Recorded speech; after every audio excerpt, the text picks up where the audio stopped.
¿Cómo están? ¿Todos bien? Bienvenidos a Comunidad de Fe. También le damos una cordial bienvenida a nuestra iglesia en Mérida y una cordial bienvenida también a nuestra iglesia en la Ciudad de México. Como les comentaba hace ratito, vamos a continuar con nuestra serie del Sermón de la Montaña y he titulado al mensaje de hoy, ¿cómo te gustaría que te traten? ¿Okay? Antes de empezar, vamos a ponernos en manos de Dios. Querido Dios, te damos las gracias, Padre, por permitirnos despertar un día más. Eso quiere decir que todavía tenemos trabajo que hacer aquí, Señor, y queremos hacer el trabajo que tú nos has encomendado. Ir a todas las naciones a ser discípulos, Padre. Y aquí entra muy bien el concepto que hoy nos vas a enseñar, porque tú el día de hoy nos vas a dejar mucho más claro que debemos de tratar a los demás de la manera en la que queremos que nos traten a nosotros. Gracias por tu palabra, gracias por tu sabiduría que nos dejaste al alcance para que nosotros podamos parecernos cada vez más a tu Hijo Jesucristo. En el nombre hermoso de Jesucristo, amén. Fíjense, Jesucristo va a continuar su enseñanza en el Sermón de la Montaña, precisamente con estas palabras que encontramos en Mateo 7, versículo 12. Así que en todo traten ustedes a los demás tal y como quieren que ellos los traten a ustedes. De hecho, esta es la ley y los profetas. Este mandato es conocido comúnmente como la regla de oro, ¿ok? Y me gustaría que nos diéramos cuenta, que nos enfocáramos rápidamente, que comienza Jesús diciendo las palabras así que, lo cual significa que este concepto está directamente relacionado con lo que él acababa de decir. Fíjense, recordemos rápidamente que Jesús en los últimos versículos ha estado hablando de la manera correcta e incorrecta de juzgar a los demás. ¿Okay? ¿Se acuerdan de este mensaje que titulamos el efecto boomerang? ¿No? Que si andamos ahí de criticones, de juiciosos, no lo hacemos conforme a la palabra de Dios, no, pues simplemente lanzamos el juicio y se nos regresa. También en este mensaje hablamos acerca de la vara, ¿no? Que la vara con la que medimos también seremos medidos. Y en el mensaje pasado, Marco nos habló acerca de la importancia de llamar y de pedir, ¿no? O sea, ¿qué le pedimos a Dios? Pues le tenemos que pedir a Dios que nos transforme para que hagamos la voluntad de Él y no la nuestra. Y también para esto, pues evidentemente vamos a orar. Sin embargo, es necesario que hagamos ciertas cosas, ¿ok? Y la instrucción que Jesús nos da en el versículo 12 es algo que debemos de hacer. Y la verdad es que es bastante simple. Trata a los demás como quieres que te traten a ti. Es simple cuando se nos manda a hacer, pero ¿qué tal en el día a día? ¿Es sencillo? ¿No? Pues la verdad es que no es tan fácil. Leí en una ocasión en la cual en una iglesia algunas mujeres se propusieron entre ellas mismas mejorar para sus esposos. Con esta idea, una de esas esposas fue muy emocionada con su esposo y cuando llegó a casa le pidió que le dijera 6 cosas en las que ella podía mejorar. Yo me imagino a algunos de nosotros no hubiéramos dicho, ¿ahora es cuándo, mi amor? ¿Solo 6? No, mira todas las que tengo aquí apuntadas. Pero ese esposo era más sabio que nosotros, ¿no? Y él no hizo esto, al contrario, dijo, déjame pensar y mañana te voy a dar mi respuesta. Resulta que a la mañana siguiente él se despertó y en lugar de ir a decirle de cosas a su esposa, llamó al florista y le envió 6 hermosas rosas con una nota que decía, te amo, tal y como eres. Aquí es donde ustedes dicen, Yo creo que este esposo trató a su esposa como le hubieran gustado que le hubieran tratado a él, ¿no es así? En lugar de lanzarse con esas críticas que pudieron de alguna manera, dentro de la emoción, terminar hiriendo a la esposa, él eligió amarla. ¿Ok?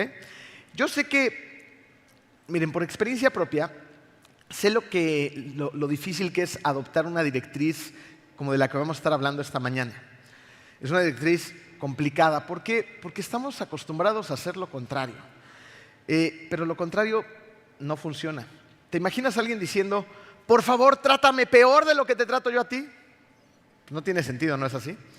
Y no lo decimos con palabras, pero muchas veces lo hacemos con nuestras acciones. Lo hacemos cuando no tratamos a los demás como nos gustaría que nos trataran a nosotros. Y esto es algo que en las últimas décadas se ha ido reafirmando cada vez más y más. Zig Ziglar, quien fue mentor de Marco, un gran escritor y orador, dijo esto acerca de su propia nación, de Estados Unidos. Dijo lo siguiente: creo que la razón por la cual tuvimos tantos líderes extraordinarios en los años tempranos de la historia en Estados Unidos es que, de acuerdo a investigaciones, más del 90% de la orientación educativa en aquel entonces era de naturaleza moral, ética y religiosa. Mientras que en los años 50 el porcentaje de la misma orientación educativa era tan pequeña en este sentido que ni siquiera se pudo medir. Esto quiere decir que al principio de la creación de Estados Unidos, ¿no?, el 90% de lo que se enseñaba en las instituciones, en las escuelas, en las universidades, era todo relacionado con la moral, la ética y el área religiosa. O sea, Dios permeaba todo lo que se le enseñaba a las nuevas generaciones, a esos niños y a esos muchachos. Pero con el pasar del tiempo, las instituciones, por presión social, fueron sacando a patadas a Dios de sus escuelas, a la ética, a la moral, y entonces se quedaron con lo que tenemos hoy en día, con una decadencia en todos estos sentidos tremenda. El mismo Zig Ziglar continúa diciendo: me pregunto si esa es la razón por la cual tan solo 3 millones de estadounidenses en 1776 produjeron a personajes tan importantes como George Washington, James Madison, Thomas Jefferson, John Adams y muchos más. Y por lo cual en el año 2000, que se estaba citando este artículo, no tenemos ni a una persona que iguale a hombres de esa talla y ese calibre. Eso es completamente cierto. Fíjense, una educación cristiana, ética y moral, ¿qué hace? Le da una concepción a todo el sistema de creencias de una persona que le ayuda a tomar buenas decisiones cada día. Sin embargo, ya que hoy en día no hemos recibido esa sólida base en la sociedad en la que nos desarrollamos, pues ¿cómo empezamos? ¿Cómo tomamos algo tan amplio como la regla de oro y se convierte este concepto en una forma de hacer la vida todos los días? ¿Saben cómo? Permitiendo que la palabra de Dios nos transforme cada día. La sociedad nos va a enseñar cosas que van en contra de todo lo que nos enseña Dios. La sociedad nos va a enseñar a ser personas egoístas, egocéntricas, centradas en nosotros mismos. Jesucristo te enseña a ser una persona humilde. La sociedad te va a enseñar a no tener compasión y a conseguir tus metas a toda costa, mientras Jesús te va a enseñar a ser una persona compasivo. La sociedad te va a enseñar a ser agresivo. Jesucristo te va a enseñar a ser una persona mansa. Podemos ver claramente a través del Sermón de la Montaña y muchas enseñanzas más que encontramos en este sermón, un contraste muy claro entre el camino que el mundo nos ofrece, que al finalmente es un camino lleno de perdición y muerte, y un camino lleno de vida y sabiduría que Dios nos ofrece. Proverbios 2, 12, 13 y 15 dice: la sabiduría te librará del camino de los malvados, de los que te dicen palabras perversas, de los que se apartan del camino recto para andar por sendas tenebrosas. Versículo 15. De los que andan por caminos torcidos y por sendas extraviadas, ¿no? Todos los días, cada uno de nosotros, de manera consciente o inconsciente, decidimos tomar diferentes caminos. Por ejemplo, tú puedes tomar el camino del orgullo, el camino que el mundo te ofrece, o puedes decidir tomar el camino de la humildad, que es el camino que Dios nos ofrece. Ahora, en base a este concepto, déjame hacerte una pregunta. ¿Tú con qué tipo de personas prefieres tratar, estar un rato, hacer un tiempo de tu día? ¿Con personas llenas de orgullo o con personas humildes? Con personas humildes, ¿no es así? La mayoría de nosotros preferimos hacer la vida con una persona humilde. Hay un enorme contraste en pasar tiempo con una persona llena de orgullo y una persona humilde. Lo disfrutas más, una persona humilde te escucha, una persona humilde se preocupa por tus necesidades, una persona humilde tiene un buen consejo para ti, no está pensando todo el tiempo en él, en su autoridad, en lo que él sabe, en lo que él dice, es un yo-yo, ¿no? Y una persona humilde es completamente distinta, ¿ok? Ahora, ¿por qué la mayoría de nosotros preferimos tratar con personas humildes? Porque nos parecemos mucho, ¿no? O sea, somos más parecidos de lo que nos imaginamos, tenemos demasiadas cosas en común. Y cuando nosotros reconocemos las cosas que tenemos en común, entonces podemos vivir de acuerdo a las instrucciones de Jesús. ¿Por qué? Porque nos convertimos en personas empáticas. Y aquí es donde entendemos, ok, entonces debo de tratar a los demás como quiero que me traten a mí, ¿ok? Entonces, en base a esto, vamos a ver algunos puntos que tenemos en común cuando se trata de cómo queremos que nos traten a todas las personas. ¿Ok? Vamos por el número 1.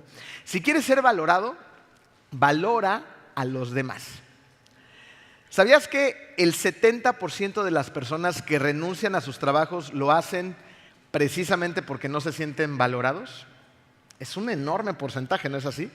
Y esto nos podría dar un dato, digamos, pues es que las personas de negocio tratan muy mal a sus empleados. Pero solamente tenemos este problema en los negocios, en las empresas, en los hoteles. Pues claro que no. El usar a la gente y no darle valor a la gente es una práctica tristemente bastante normal. Fíjense, hay una vieja historia que cuenta acerca de una mujer que trabajaba en una granja, ¿no? Hace muchos años, cuando la gente todavía trabajaba en estas granjas.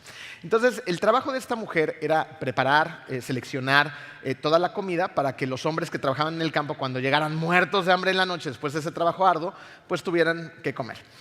Y esta señora, pues de manera habitual, les preparaba cosas deliciosas, estofados, el olorcito rico de la comida, ¿no? Las papitas al horno, bueno, a la leña en aquel entonces, o como haya sido. Y un día se le ocurre hacer algo diferente, después de muchos años. Un día, en lugar de colocar una cena deliciosa para estos hombres muertos de hambre, se le ocurre colocar paja y heno en sus platos. Entonces, imagínense, esos hombres llegan a la casa, ¿no? ¿Conocen a hombres que llegan hambrientos después de un día de trabajo?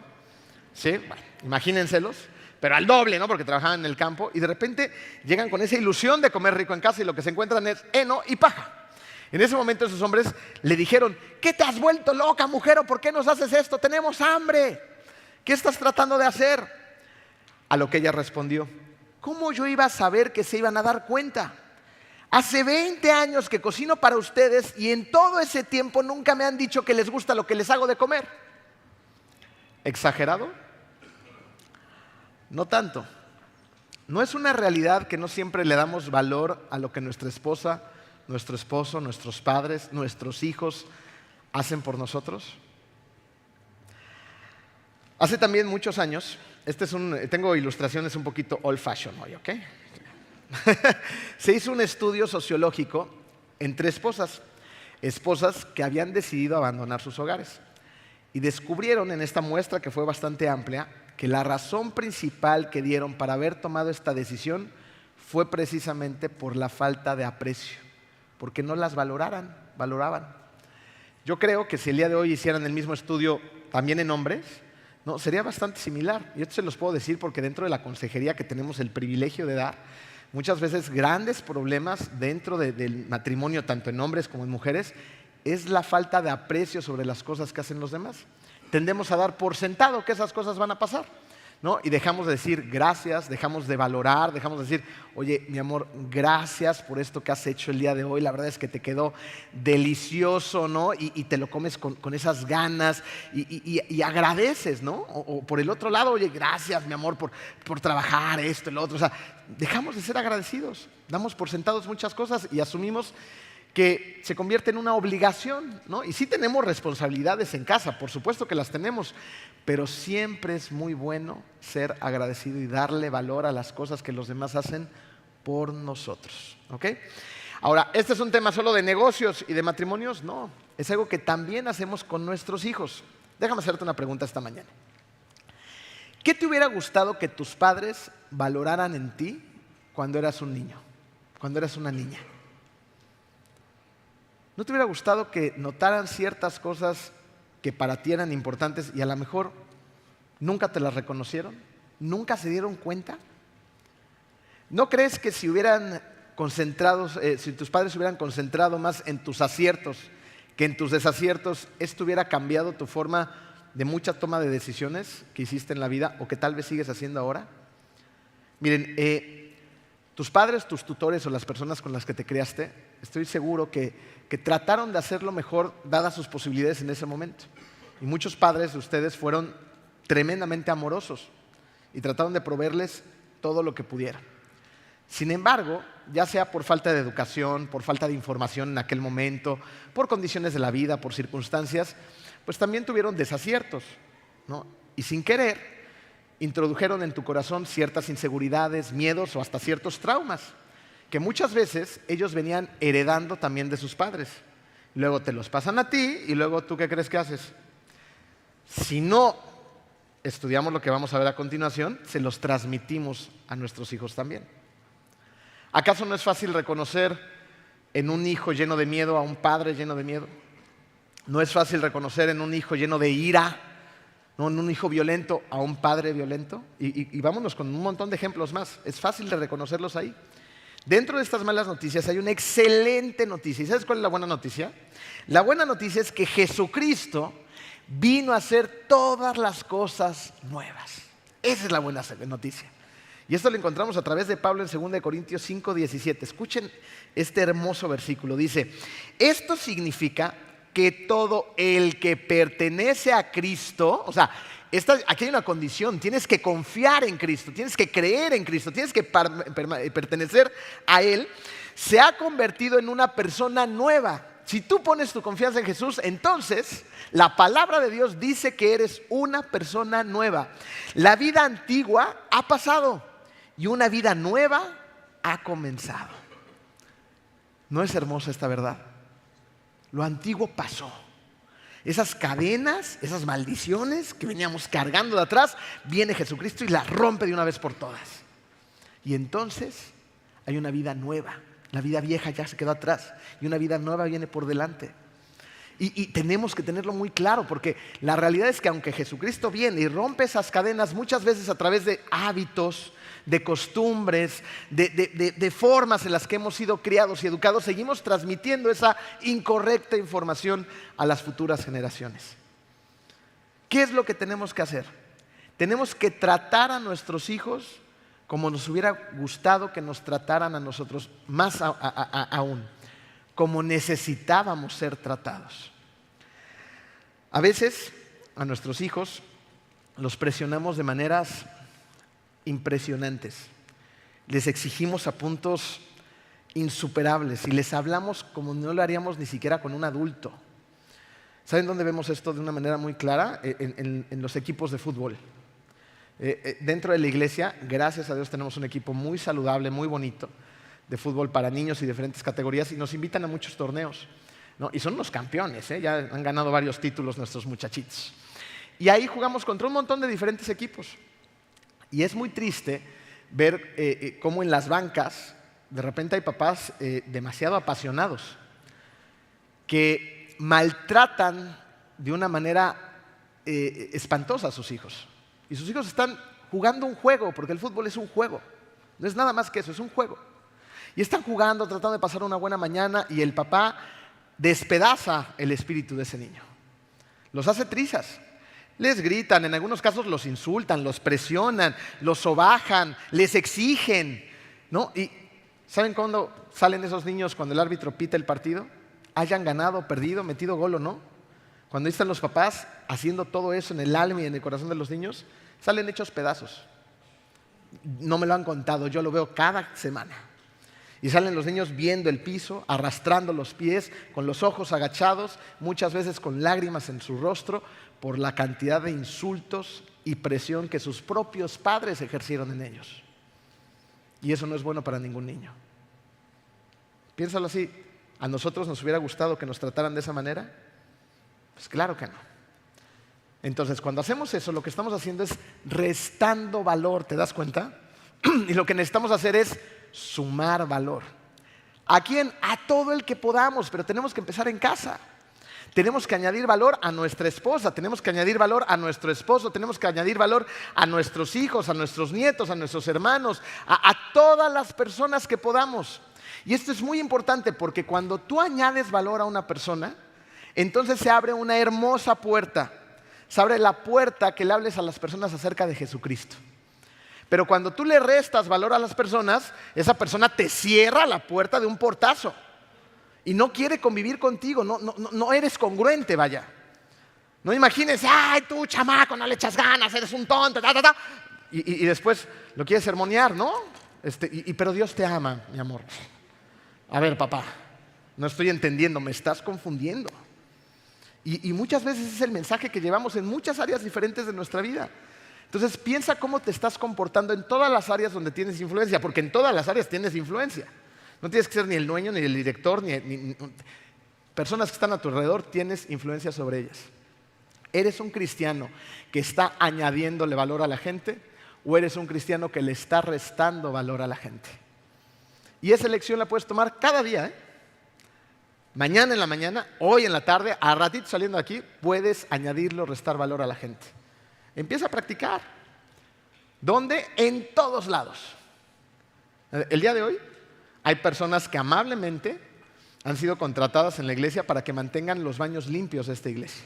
Para que cuando tú entres estén presentables. Por lo menos le tratamos de echar ganitas, porque somos muchos, ¿no? Entonces, ¿tú has notado a esas personas dentro de la iglesia? Aquí, ¿eh? ¿Te sabes su nombre? ¿Los has saludado? ¿Les has invitado algo de la cafetería? ¿Cómo añades valor cuando llegas a la iglesia y están las personas en el estacionamiento sudando, trabajando desde las 8 de la mañana para que te dirijan hacia un lugar? ¿Cómo te vas a comportar cuando salgas y tengas que cargar gasolina, ¿no? y trates a la persona que amablemente te va a servir la gasolina? Vas a poder añadirle valor a esa persona porque te das el tiempo y propones las cosas, ¿no? ¿Y cómo te llamas? ¿Cómo estás? ¿Cómo te va? Oye, muchas gracias. No, o nada más, toma, 5 pesos, vámonos, ¿no? Y muchas veces ni gracias les damos. Tenemos muchas oportunidades de añadir valor en cosas tan sencillas y en cosas más complicadas aún. Entonces, ¿qué clase de persona vas a elegir ser? ¿Una que añade o una que resta? Si añades, se abre la puerta a presentar a Cristo. Si restas, cierras la puerta. ¿Ok? Vamos al número 2. Conviértete en una persona confiable.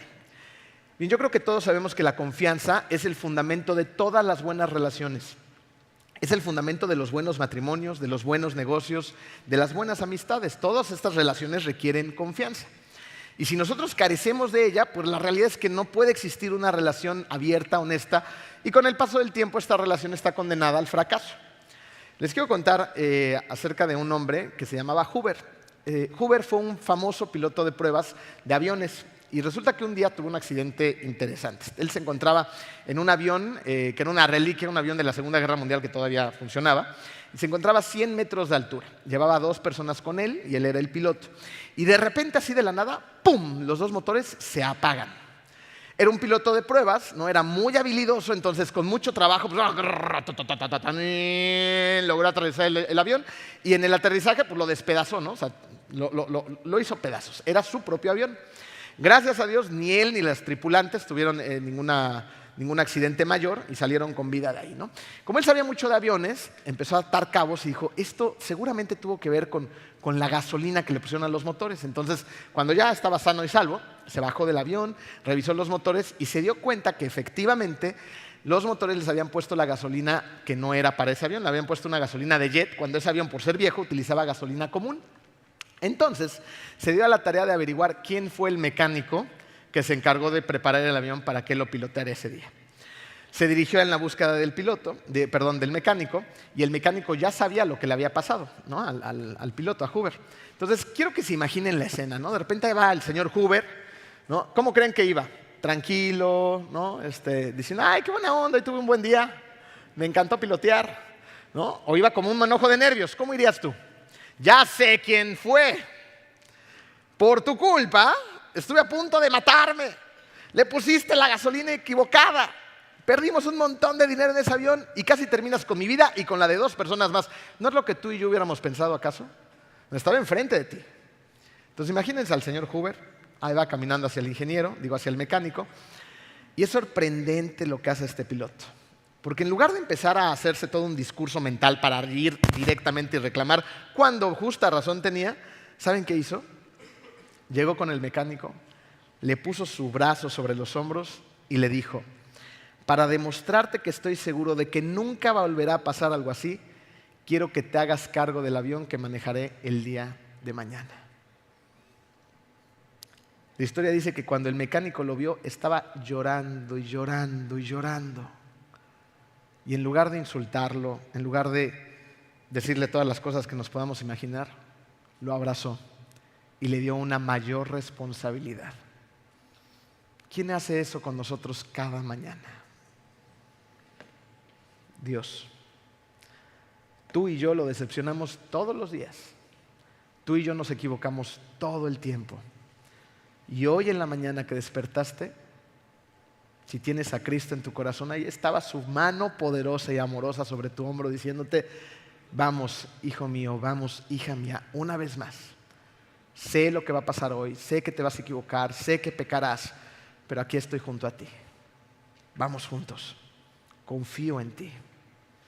Él pone ese brazo sobre nosotros, sobre personas que nos confundimos, que pecamos, que a veces perseguimos los deseos de la carne y ahí nos convertimos en personas poco confiables. Solamente Jesucristo nos puede transformar en personas confiables. Y para muestra, un montón de personajes bíblicos.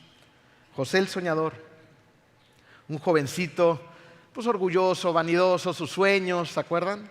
Soñaba que sus hermanos se iban a inclinar hacia él, sus padres también, y no se quedaba callado ni buscaba el consejo del Señor. Iba y se los decía a todos: ¿qué creen que soñé anoche?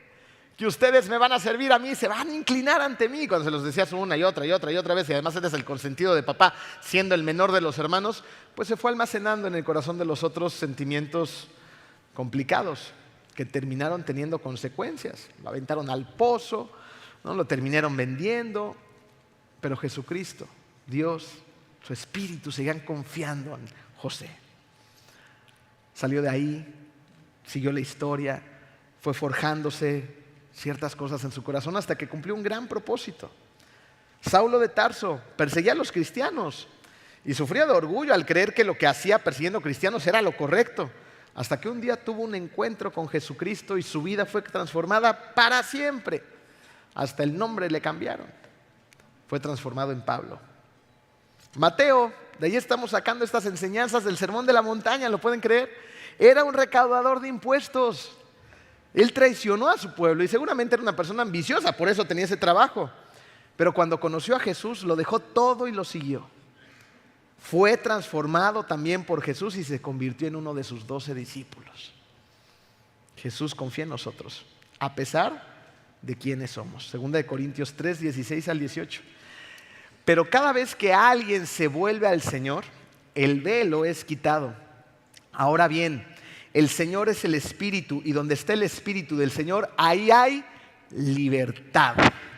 Así todos nosotros que con el rostro descubierto reflejamos como en un espejo la gloria del Señor, escuchen estas palabras: somos transformados a su semejanza con más y más gloria por la acción del Señor, que es el Espíritu. Somos transformados a su semejanza. ¿Cuánto? Cada vez más y más y más. ¿Cuál es la misión? Que nos parezcamos a su carácter. Que cada vez conozcamos mejor a nuestro Señor y tratemos de ser más como Él. Tú y yo, por quienes somos, no podemos, pero Él lo hace en nosotros cuando tenemos un corazón dispuesto. Y esto es muy importante porque no puedes convertirte en una persona realmente confiable hasta que realmente hayas puesto tu confianza en Jesús. Porque si no, vas a seguir siendo la misma clase de persona que eras antes. Y la clase de persona que eras antes, con una naturaleza carnal, no es confiable. Solamente cuando pongas toda tu confianza en Jesús, vas a ser una persona en la cual se pueda confiar. Y cuando hagas esto, entonces tú también vas a poder confiar en otras personas. ¿Por qué? Porque las vas a ver a través de los ojos de Jesús. Es como funciona. Este punto nos lleva al punto de partida. El punto de partida es Jesús. Solo Él nos puede transformar en personas dignas de confianza. Así que si tú quieres confiar en los demás, conviértete en una persona confiable poniendo tu confianza en Él. Vamos al punto número 3. Conviértete en una persona que entienda a los demás. Resulta que un grupo de profesores en una ocasión realizaron una encuesta a más de 2,000 empleadores y les pidieron que identificaran a las últimas 3 personas que dejaron ir de sus empresas, ¿no? O sea, que renunciaron, y la razón por la que esto pasó. Y resulta que los profesores descubrieron algo muy interesante. Descubrieron que 2 de cada 3 casos, los empleados perdían sus trabajos porque no podían entenderse con los demás. Miren, algunas veces hay una serie de problemas en las instituciones o en el trabajo que pues nos va desanimando, ¿no? Y las personas prefieren irse, no cumplieron los estándares, no te sentías a gusto, había una persona un poco insensible, no sabes, ¿no? Diferencias, etcétera. Pero con mayor frecuencia los problemas vienen por una falta de entendimiento, ¿ok? Nosotros podemos encontrar demasiadas fallas en los demás cuando las personas no se ajustan a los estándares que tenemos.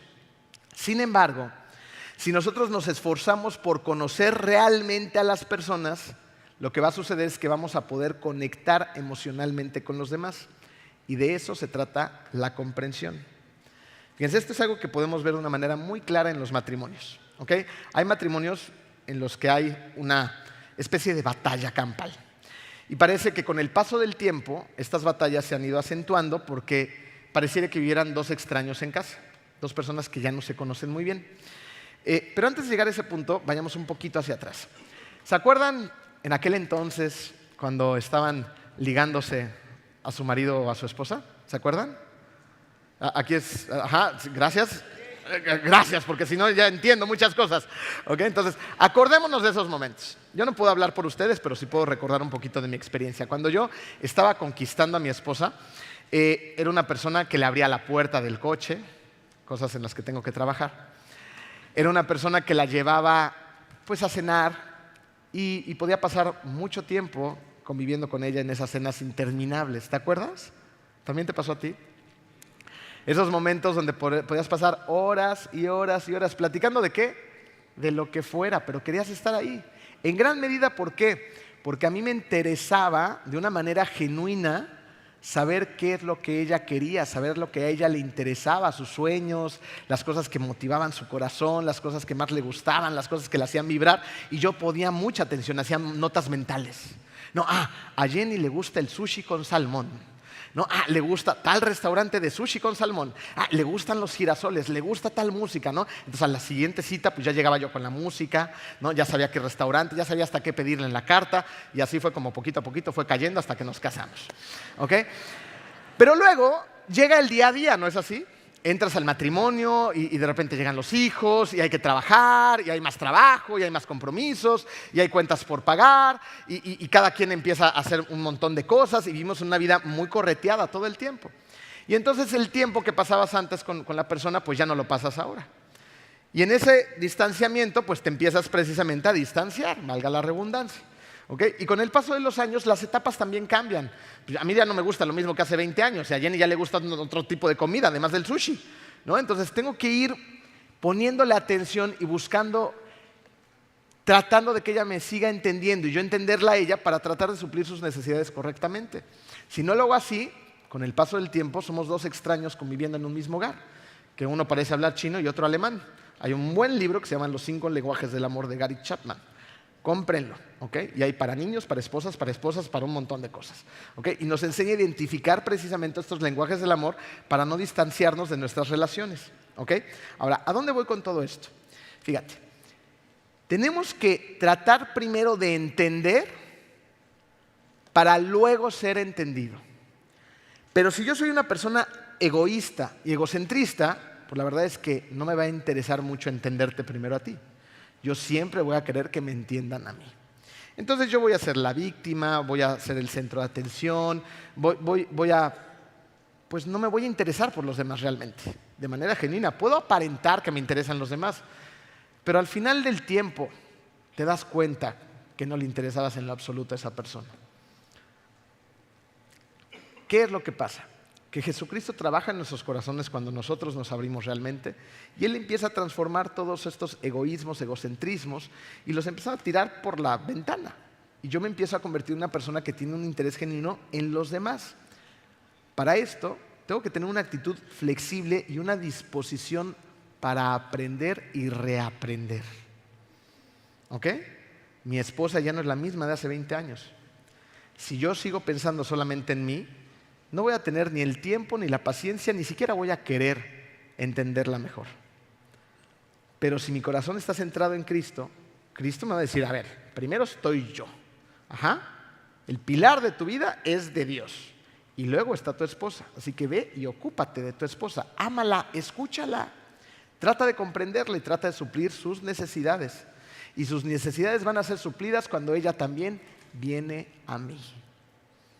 Y entonces ahí vas un paso muchísimo más allá. Porque ya no todo se trata de complacer, de comunicación, de esto y lo otro. Se trata de conducir a tu esposa cada día a los pies de Cristo. Si tú te acercas a Cristo y ella también, por consecuencia los dos van a estar más unidos. ¿Se dan cuenta? Pero si yo me alejo de Cristo y ella también, por consecuencia los dos vamos a estar más lejos. Hasta que llegue un momento en que seamos completamente extraños. El punto de unión debe de ser Él. ¿Cuándo? Siempre. Siempre. Creo que por eso Jesús nos enseñó que debemos de entregarle nuestra vida y seguirlo. Porque Él le da estructura a todo y le da sentido a todo. ¿Qué es lo que quiere que hagamos? Que nos neguemos a nosotros mismos, que dejemos de ser personas egoístas, que tomemos nuestra cruz y lo sigamos. Eso es lo que Él hizo por nosotros. Él tomó la cruz y fue al monte de la calavera a ser crucificado por obediencia a su Padre y por amor a nosotros. Lo que nos manda a hacer, Él lo hizo. Lo que nos manda a hacer es poner en práctica sus enseñanzas. Así que si tú quieres saber cómo debes de responder a alguien, pon en práctica la palabra de Dios. Juan 7:17 dice: el que esté dispuesto a hacer la voluntad de Dios, reconocerá si mi enseñanza proviene de Dios o si yo hablo por mi propia cuenta. O sea, ¿quieres saber si la palabra de Dios funciona? Pruébala y verás. Verás que la palabra de Jesucristo es la palabra de Dios y funciona. De eso se trata la regla de oro. Cristo nos dice: ve y haz lo que te dije. ¿Quieres que te traten bien? Para empezar, entonces, trata a los demás como quieres que te traten.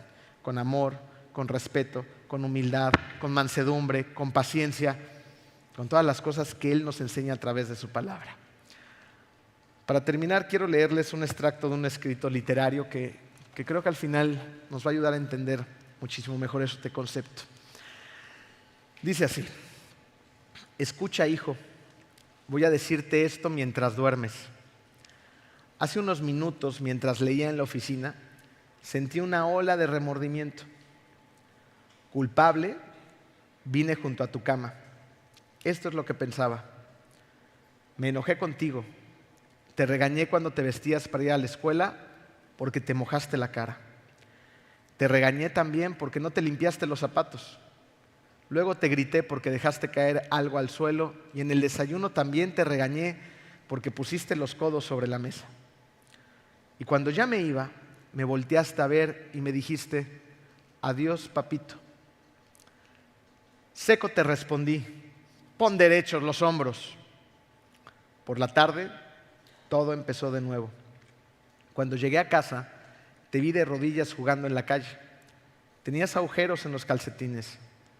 Así que te humillé frente a tus amiguitos al hacerte caminar a casa delante de mí. Te dije: los calcetines son caros. Si tuvieras que comprarlos tú, entonces serías más cuidadoso. Pensar, hijo, que un padre diga eso. ¿Recuerdas más tarde, cuando yo leí en la biblioteca y entraste con una mirada tímida? Levanté la vista del periódico impaciente por tu interrupción. ¿Qué quieres ahora?, dije con un tono brusco. Nada, respondiste, pero te lanzaste en tempestuosa carrera y me echaste los brazos al cuello y me besaste. Y tus bracitos me apretaron con un cariño que Dios había hecho florecer en tu corazón. Y luego te fuiste a dormir con pasitos ruidosos por la escalera. Fue en ese momento que se me cayó el periódico de las manos y entró en mí un terrible temor. Había ya una costumbre en mí para encontrar defectos para reprender en ti. Esta era mi recompensa a ti por ser un niño. No era que yo no te amara, era que esperaba demasiado de ti. Y mido según la vara de mis años maduros. Y hay tanto de bueno y de bello en tu carácter. Ese corazoncito tuyo es grande. Así lo demostraste con tu espontáneo impulso de correr a besarme esta noche una vez más. He llegado hasta tu camita en la oscuridad. Me he arrodillado lleno de vergüenza. Pero mañana seré un verdadero papito. Seré tu compañero y sufriré cuando sufras y reiré cuando rías. Jesús nos dice que el amor de los unos a los otros será nuestro mayor testimonio al mundo. Eso es lo que Jesús dice. Y lo dice en Juan 13:35. De este modo todos sabrán que son mis discípulos, si se aman los unos a los otros. Ve a casa, arrodíllate ante Dios. Si no está en tu corazón, acéptalo. Reconoce a Jesucristo como su Hijo. Reconócelo como el Hijo de Dios que vino a esta tierra y dio su vida por amor a todos aquellos quienes creen en Él. Confiésalo con tu boca. Reconoce que Él resucitó al tercer día, que venció a la muerte.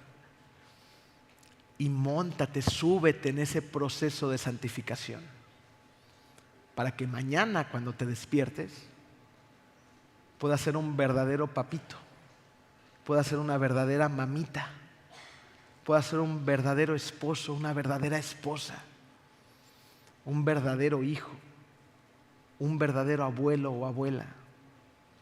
Solamente lo podemos hacer si lo hacemos tomados de su mano. Y si conceptos tan simples pero tan complicados como estos lo ponemos y lo hacemos con la mano de Dios. Vamos a orar. Querido Dios, nos perdemos, Señor, sin ti. Nos perdemos sin ti y sin ti estamos completamente extraviados en un mundo despiadado, en un mundo oscuro, en un mundo lleno de tensiones, de enfermedad y de muerte, Señor. Te pedimos esta tarde, Padre, que tú habites en nuestro corazón, Señor. Que todas las personas que no te conocen abran su corazón para que te acepten, te reconozcan y empiecen a vivir conforme a tu santa voluntad, Padre. Solo tú nos puedes transformar. Nosotros no podemos hacerlo por nosotros mismos. Permítenos ser humildes y dependientes de ti, para que el día de mañana podamos llevar a cabo todo el sermón de la montaña, Señor. Que podamos llegar a versículos como el 12 que estudiamos hoy, donde tú nos enseñas que tratemos a los demás como queremos que nos traten a nosotros mismos. Solo contigo lo podemos hacer, Señor. Es dificilísimo, pues somos personas egoístas, pero tus misericordias se renuevan cada día. Danos lo que necesitamos para ir y hacer lo que tú nos mandas a hacer, a amarnos los unos a los otros. Todo esto lo ponemos en tus manos, en el hermoso nombre de tu Hijo Jesucristo. Amén.